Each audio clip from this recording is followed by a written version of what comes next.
ছয় দফা বাস্তবায়নের দাবিতে খুলনা প্রকৌশল ও প্রযুক্তি বিশ্ববিদ্যালয়ের শিক্ষার্থীরা ঢাকা শহীদ মিনারে অবস্থান শেষে প্রধান উপদেষ্টার কাছে স্মারকলিপি প্রদান করেছেন।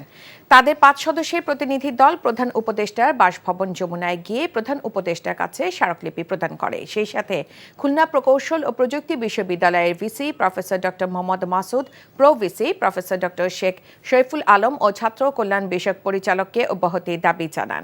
আজ সকাল ৮টায় বিশ্ববিদ্যালয় ক্যাম্পাস থেকে দুটি বাস যোগে ৮০ শিক্ষার্থী ঢাকার উদ্দেশ্যে রওনা দেন। দুপুর ২টায় ঢাকা শহীদ মিনারে সমবেত হয় আন্দোলনরতরা। এর আগে শুক্রবার রাতে উপাচার্যের বাসভবনে তালা ঝুলানো সহ বিভিন্ন কর্মসূচি পালন করে তারা।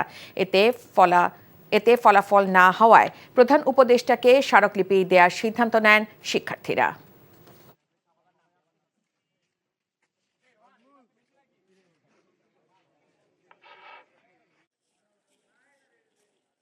কুয়েটে ছাত্র রাজনীতি নিষিদ্ধ করতে হবে সম্পূর্ণ। কেউ ছাত্র রাজনীতির সাথে সংযুক্ত থাকলে তাকে বহিষ্কার এবং ছাত্রত্ব বাতিল করতে হবে। কুয়েটের ভিসি স্যার এবং প্রো ভিসি স্যারকে পদত্যাগ করতে হবে, কারণ উনি আমাদের সেফটি নিশ্চিত করতে পারেননি, উনি ব্যর্থ হয়েছেন।